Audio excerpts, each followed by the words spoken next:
Okay, it is a new month. It is time to do a couple more standards. So this meeting, we're going to do standards 3 and standards 4. Um, I'm really glad that we're doing these two together because they kind of go hand in hand with how we provide these services and what we do for kids. As you can see, my background has changed because I bounce back and forth between schools depending on the day and what's going on. Um, every year I say I'm going to stick to a schedule, but depending on what comes up in the district and who needs support, I my days change rapidly. So today I'm up at the high school, and I will go into that in a little bit. But I really like today's topic because equity and cultural responsiveness. It's kind of an interesting topic. So every town has its own culture. Troy definitely has a unique culture.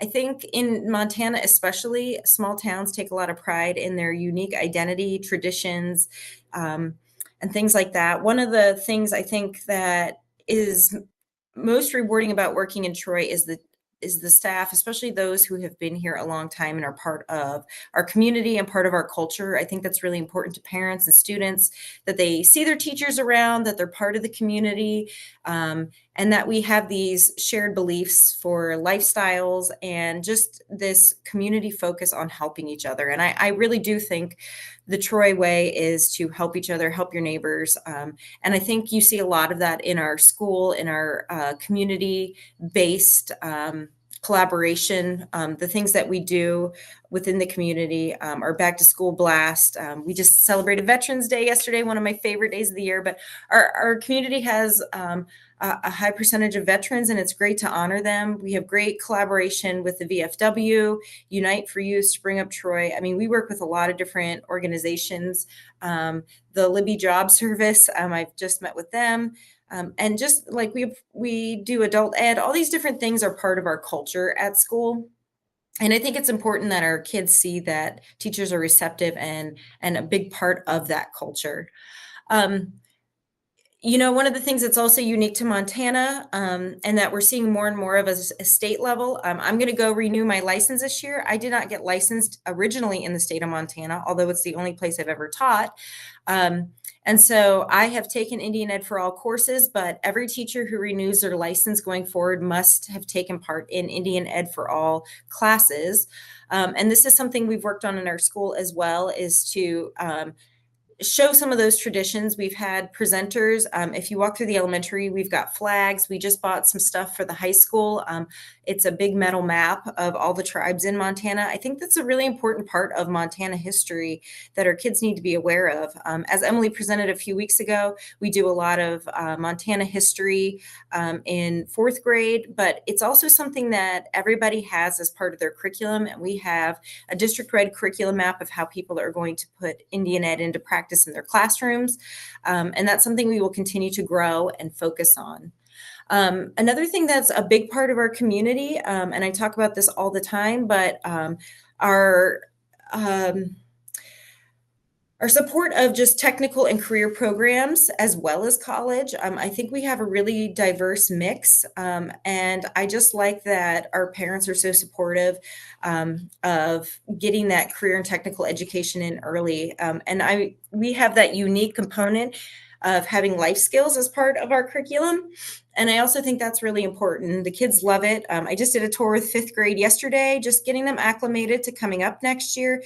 And they are super excited about the classes they're going to get to take, the cooking they're going to get to do, all of these other skills that are very hands-on, but are so important to post-secondary outcomes and making sure our kids are ready for the real world. Other things that are important part of our culture, we do Fairy Tale Day. That started, gosh, I can't even tell you when it started. I want to say at least 10 years ago, probably longer. And that has just morphed into this incredible thing that we do right before Christmas break. The kids look forward to it. The parents look forward to it. The teachers have a competition of who does the best job on that. But just a fun, lighthearted thing. Our homecoming parades, Christmas concerts. These are all important parts of our culture that and traditions we carry on in our school. And again, having that, a big base of teachers who are part of this community and consistently have been. We've got a lot of teachers in this district that have been here for more than 20 years. And so they help out with these cultural components of our school. Um, some parts of our culture are changing. I think one of the biggest changes we've seen is after COVID, kids that are wanting to do more college courses, kids that are wanting to do some distance-based curriculum, and that's a shift. I think it's a shift we're going to continue to see nationwide.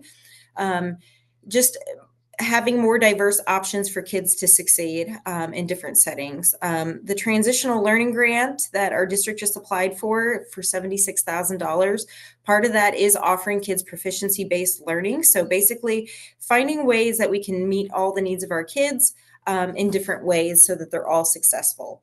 Our school to work options have been really powerful, internships.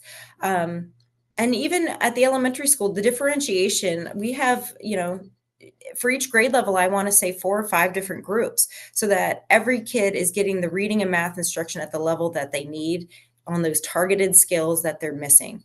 And that even goes into gifted and talented. So the kids that are doing really well, they are being challenged. They're doing novel studies starting in 4th grade with Miss Peterson. So, I mean, just the broad range of what we're able to offer kids has grown. The last thing on here I want to put is Ruby Payne. For those of you who have been in the world of education, we do have a lot of kids who live in a culture of poverty, and they have different.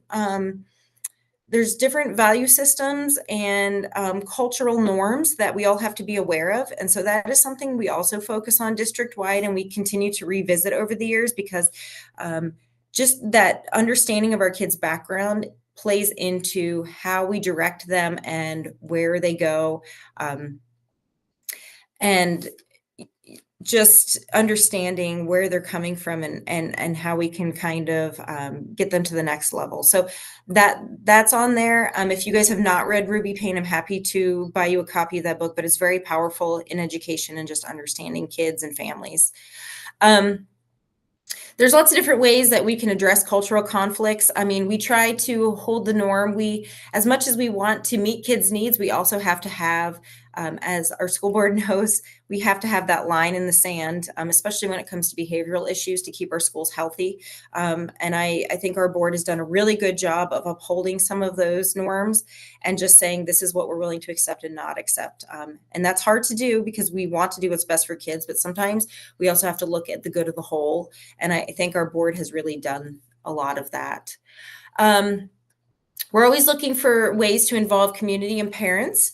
Some of the things that we're always looking at are academics, behavior, attendance, and communication. Those are 4 really big ones as staff that we're always looking at is how can we increase these things? How can we improve these things? What are the shifts we're seeing in these areas? We meet every month as a team to look at our academic data. Behavior and attendance also come into that. And this past month, we had a really great way of how can we communicate? How can we get things out to parents? You will see we're doing more Facebook posts on literacy and just making parents aware of what is available. And also, we had a really good conversation about how can we get more academics into that after school program. It's such a positive program. We have great attendance. How can we meet the needs of kids through those programs so that they're getting even more time working on differentiation? So those things are really important. When we talk about cultural and achievement gaps, we also have to keep in mind, Tammy's going to be presenting at our meeting, but as the person in charge of special education, she's also looking at things like how do we meet the speech needs of kids, occupational therapy, physical therapy, behavioral services. And so our special ed teachers do a lot of that kind of in the background, but those needs are also being met for kids, and that's also really important. And then one of the things when we talk about culture, and I think this is really pivotal in Troy especially, is relationships. I think relationships are everything. I feel like our community, like I've said before, our kids are prepared for the world because they do understand how to navigate relationships, respect. They have that confidence to meet with adults and shake hands and look them in the eye. And so I do feel like that culture of having positive relationships in Troy, those conversations we have when we run into someone at the post office, the grocery store, that's an important cultural norm in Troy. And I really do think that's why when we say it takes a village, I think our village does a really good job preparing kids post-secondary, just in those relationships and those conversations we have with students. A lot of this leads right into curriculum and instruction. And like I said, one of the reasons I'm here at the high school today is because we, through our Montana Reads grant, are consistently doing professional development and coaching. And our academic coach is here today. She and Ticey are in classrooms working with teachers. And so they're doing some modeling and coaching. They're also doing some observations. And I think one of the really positive things about our reading grant this year is just making teachers aware that it's not about, yes, we want the best education for every kid, but every classroom is going to look different. Every subject area is going to look different. And our focus is on the science of reading, and just making sure that we're looking at disciplinary literature. How they learn in science, the materials they learn in science are different than what they're going to be studying in an English class. To Kill a Mockingbird looks very different than when we're studying a science textbook, which is very information-based. So we just finished professional development on active engagement strategies. How can we make sure all students in a classroom are participating? And then also 2-column notes. How do we get them from reading the text to taking the notes and actually understanding what they're reading? How are they making sense of the curriculum and the materials? And so our coach is here today. She helps, us to see the big pictures as administrators, but she's also working with teachers too and having those side conversations of what is it that you need. But I think the really important focus of our grant is what can we all do collectively to help kids? And I think that's really important is collectively, if we can do small things together, it helps every kid in this district. Just some examples. We do bell ringers. When every kid comes into class, they start with a bell ringer. Before kids leave, they're doing an exit ticket.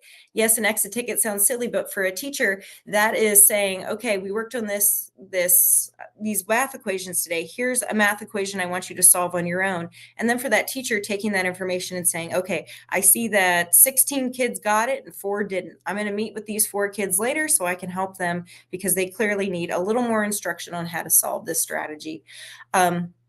So the coaching, professional development, they're an important part of our culture, but they're also really important to our curriculum and instruction. So it goes hand in hand. To provide the best education for kids, we have to have the best teachers. And I am going to be honest, we have amazing teachers. But also seeing what they're doing in classrooms, the active engagement strategies, and then that plays into kind of our differentiation. And like I talked about, those kids are divided up so that we're very strategic about meeting their needs. Gifted and Talented has been a big growth process within that for kids. I will say too, as administrators, we do monthly evaluations. For me, it's not, again, about pointing out what's right and wrong. When I go into classrooms, what I'm getting to see is the big picture. And actually, if nothing else, it gives me more respect for what our teachers do day to day. Because when I'm in a classroom, I'm seeing the way that they're presenting the content. And honestly, I leave classrooms with a million great ideas. It makes me miss being in the classroom sometimes because I'm going, wow, that was a cool reading strategy. Or I love how the way this teacher does questioning with kids. I love the discussion I'm seeing kids having. And it also allows me to support teachers in what they're doing too. I'm able to see the big class picture. I'm able to see who the kids that are working in class, the kids that are not working.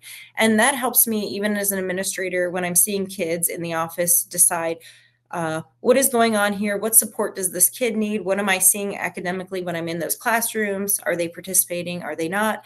So I'm really grateful that our administration team gets to be in those classrooms supporting those teachers and what they're trying to do every day. We do have staff meetings and collaboration meetings. Poor teachers, we are meetinged out, but collaboration meetings allow us just to meet as a team to say what is going well, which kids do we need to move into those differentiation groups, what skills do they need to work on, and also what can we do as a whole. I think some of the discussions last week were how can we get more writing into the curriculum? What are they going to do at this grade level? What can the grade level do above that to support it? And what can our title teachers do to support both of those classrooms? So collaboration meetings are really intentionally focused on what we can improve, whereas staff meetings are like rules. Like, this is what we're seeing as a big picture. These are the things we need to work on. What concerns are teachers seeing? What do we need to work on as administration? And those are more at the building level. I know that, we talk about just safety and attendance, academics, and it's just a good way for us to communicate about what we're seeing and how we can help. As always, we have to be open to change and ideas. Change can be really hard, especially in small towns. I do think there are some positive things that come with change. Some things are well received, some things are not. So we're constantly evaluating that. What can we do better? Where can we improve? Where can we grow? And so feedback's really important. And I think as a board, it really helps when board members are sharing too, things they're hearing out in the community, things we can improve on, directions we can go. I know, continually last year, we just have to look at things and how they change. The calendar was, a point of change. I think we've gotten through that. I think we've come up with a new norm that works for everybody.